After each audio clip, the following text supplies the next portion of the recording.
നിമിഷങ്ങൾ കൂടി കഴിയുമ്പോൾ മകൻതൊഴിൽ ദർശനം ആരംഭിക്കും. ഉച്ചയ്ക്ക് 1 മണിക്ക് ചോറ്റാനിക്കരയിലെ ദേവീക്ഷേത്രം നട അടച്ചു. അതിനുശേഷം ദേവിയെ സർവാഭരണ വിഭൂഷിതയാക്കാനുള്ള നടപടിക്രമങ്ങളെല്ലാം തന്നെ ശ്രീകോവിലിനകത്ത് നടന്നുകൊണ്ടിരിക്കുകയാണ്. തന്ത്രിയും അതോടൊപ്പം തന്നെ മറ്റ് ക്ഷേത്ര മേൽശാന്തിമാർ ഉൾപ്പെടെയുള്ള ആളുകളാണ് സർവാഭരണ വിഭൂഷിതയാക്കുന്നത് ദേവിയെ. പ്രധാനമായിട്ടും ഈ ആടയാഭരണങ്ങളും പട്ടുടയാണകളും ദേവിക്ക് ചാർത്തും.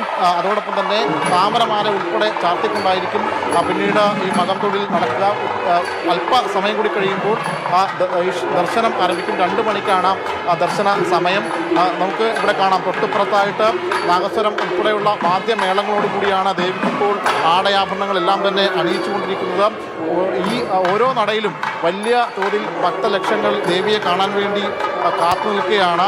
ഈ ചോറ്റാനിക്കര മകൻതൊഴിലിനൊരു ചരിത്രം തന്നെ ഉണ്ട്. വില്യമംഗലം സ്വാമിയാർക്ക് ഈ മകൻതൊഴിലിന് മുന്നോടിയായിട്ട് വില്യമംഗലം സ്വാമിയാർക്ക് ദേവി ദർശനം നൽകിയതിൻ്റെ സ്മരണയിലാണ് ചോറ്റാനിക്കര മകൻതൊഴിൽ നടക്കുന്നത്. പ്രധാനമായിട്ടും ഈ ദർശനം നുകർന്നു കഴിഞ്ഞാൽ ഭക്തർക്ക് സന്താന സൗഭാഗ്യം, അതോടൊപ്പം തന്നെ വിവാഹ മംഗല്യം നടക്കും എന്ന ഒരു വിശ്വാസം അടക്കമുണ്ട്. നമുക്ക് തൊട്ടിപ്പുറത്ത് കാണാം, തൊട്ടിപ്പുറത്തെ ഗേറ്റിൽ നിരവധിയായിട്ടുള്ള ഭക്തലക്ഷങ്ങളാണ് ഇവിടെ കാത്തു നിൽക്കുന്നത്. വിവിധ ഗേറ്റുകളിലായിട്ട് നമുക്ക് കാണാൻ കഴിയും. ഇന്നലെ മുതൽ എത്തിച്ചേർന്ന ആളുകൾ വരെ ഉണ്ട്.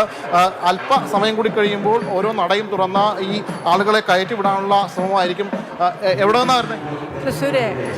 എല്ലാ വർഷവും വരാറുണ്ടോ? ഇല്ല, 2-3 വർഷമായിട്ട് ഇപ്പോൾ ആദ്യമായിട്ട് വരും. ഇപ്പോൾ കുറേ വരാണ്ടായിട്ട്. പിറവാം.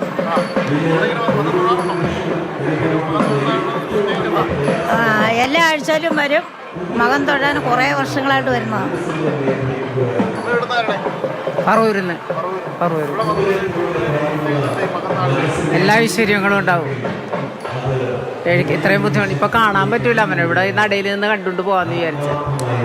തൊട്ടപ്പുറത്ത് നമുക്കൊരു പ്രായം ചെന്നൊരു അമ്മ കൂടി ഉണ്ട്. അമ്മേ, എഴുതി കാത്തു നിൽക്കണം അമ്മയെ കാണാൻ. അതാണ് അമ്മ കാണാൻ വരുന്ന.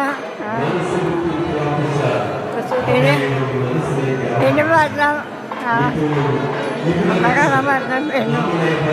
തീർച്ചയായിട്ടും വലിയൊരു ഭക്തലക്ഷങ്ങളെ കാണാം. തൊട്ടിപ്പുറത്ത് കാണുന്നത് കീഴ്ക്കാവാണ്. കീഴ്ക്കാവിൽ നിന്ന് തൊഴുത ശേഷം ഇങ്ങോട്ടേക്ക് ഇവിടെ വരികയായി കാത്തു നിൽക്കുന്നതാണ്. പക്ഷേ ഇതൊന്നുമല്ല ചോറ്റാനിക്കരയിലെ ക്യൂ. ചോറ്റാനിക്കരയിലെ ക്യൂ പടിഞ്ഞാറ് നടയിലും വടക്കേ നടയിലും ഒക്കെ വലിയ തോതിൽ ക്യൂ ഉണ്ട്. കാരണം നേരത്തെ തന്നെ കാലയെ കൂട്ടി സ്ഥലം പിടിച്ച് ക്യൂവിൽ വന്ന് നിൽക്കുന്ന ആളുകളുണ്ട്. ഈ ഒരു ദർശനം നുകരുക എന്നതാണ് പ്രധാനമായിട്ടും ഭക്തരുടെയൊക്കെ ലക്ഷ്യം. അതുകൊണ്ട് തന്നെ കാലയെ കൂട്ടി എത്തിയ ആളുകൾ ഇങ്ങനെ ക്യൂവിൽ നിൽക്കുകയാണ്. ഒരുപാട് പേരാണ് ഇത്തവണയും ചോറ്റാനിക്കര മകൻ തൊഴാനെത്തുന്നത്.